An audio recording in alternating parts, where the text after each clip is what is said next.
Hi everybody, gallery and studio manager Christina here. Just thought it'd be a good time to check in with you about some helpful tips we have for artists here at the gallery. This is a program we were planning to do in person down the road, but considering current circumstances, it makes sense that this could be a virtual offering. So Lindsay and I in the following video are going to break down some helpful tips on how to ship your artwork. So shipping your artwork could come up if you sell a piece to a customer and they want you to ship it to them, or like what our case was today, you ship to a show that's off-site somewhere that you can't drop off your piece. So today we worked on breaking down the 4th Biennial Wings and Water show. So a couple tips we have coming up for things to look for, things to avoid, and really just ways to break all that down. So happy shipping. So as we're getting started, the very first thing that I will recommend for you is to read the instructions from the hosting gallery. They will most likely email you or mail you a form that has how they like to receive the artwork, how they want it shipped, what dates they want it dropped off by, if you need to include anything in your box, like maybe a condition report or any other paperwork that they want shipped. So that's really the most important step, is to just go line by line. Either it's in your contract for the show or they'll send out a separate communication. Definitely go through all the information from the hosting gallery. That'll answer a lot of your questions up front. The next thing that we recommend doing is working with your local either FedEx or UPS store. These stores are a huge resource for you. They are going to be able to create a free account with you, and that's the best, easiest way to create return shipping labels. Most galleries that you're going to work with will want you to include that when you send it in the beginning, and it's a huge headache to try to do it after the artwork's already gone, the box is out of your eyes, out of your sight. So definitely do that up front if you can, and a UPS or FedEx employee will be able to work with you on that. The next point that I want to bring up with shipping, and this should be so self-explanatory, but I have to say it, make sure your artwork is dry and ready to send and ready to exhibit.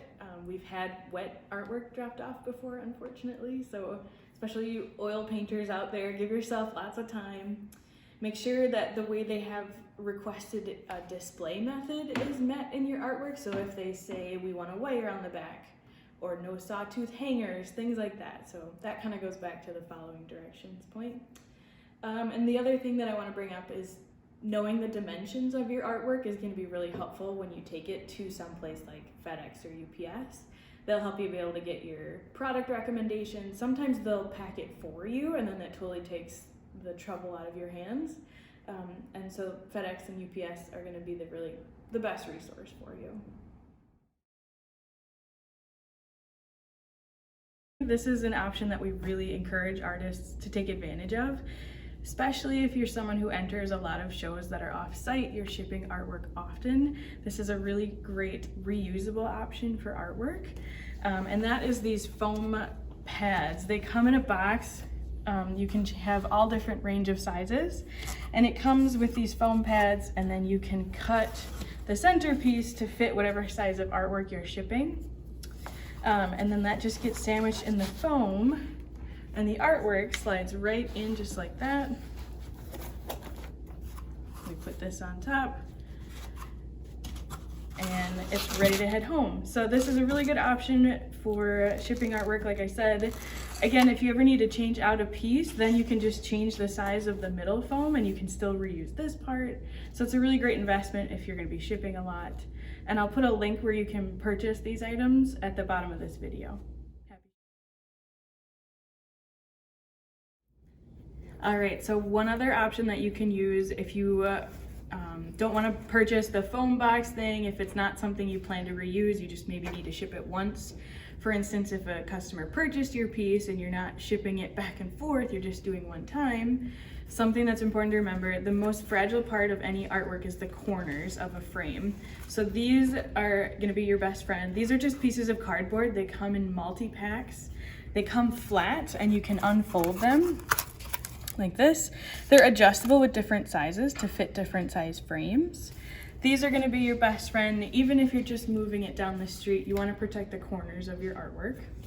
The other fragile part in any framed 2D artwork is going to be the glass. So anything you can do when you pack to protect the glass would be great. Something like this is a good example.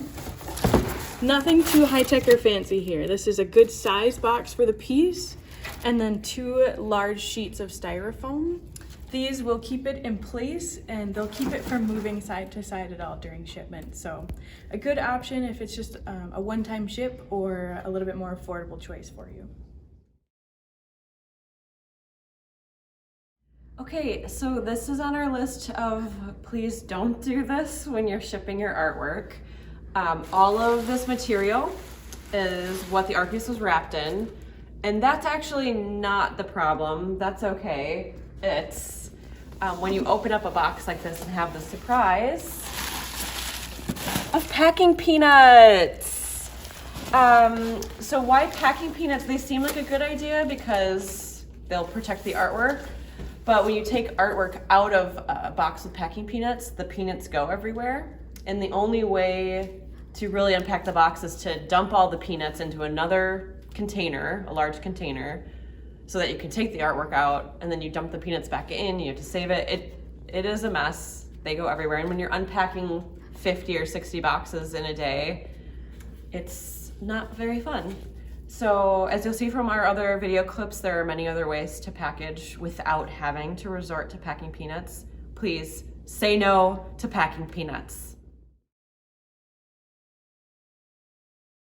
Another don't is using a lot of packing tape on bubble wrap. So it's probably hard to see in the video. It's hard even to see in person, but there's a lot of packing tape all over this bubble wrap, and so you end up with just this wad or ball of bubble wrap. And it's really hard for us to reuse something like this because with all the tape on it, we risk the tape being stuck to an art piece, which we don't want to do. But one way around this, instead of using regular packing tape, is to use some painter's tape because it both has a color and it's not as sticky, it's removable, but it still will do its purpose. There is packing tape that's colored as well, but if you can use painter's tape more often than not, highly recommended. So thank you for watching our video. A couple highlights of what to strive for: simple unpacking processes. So using products like Master Pack or Strongbox, which we recommended earlier in those links, which is basically just the foam kind of packing, or even the styrofoam pieces that were on either side of the artwork. But you want to avoid lots of different kinds of packaging and wrapping and lots of packing tape. Just try to make it as simple as possible while obviously protecting your artwork and giving it a good amount of padding. So not too complicated. Hopefully you've gotten some helpful tips today. And of course, if you have questions, write a comment, reach out to us, and we are happy to answer those for you. Happy shipping!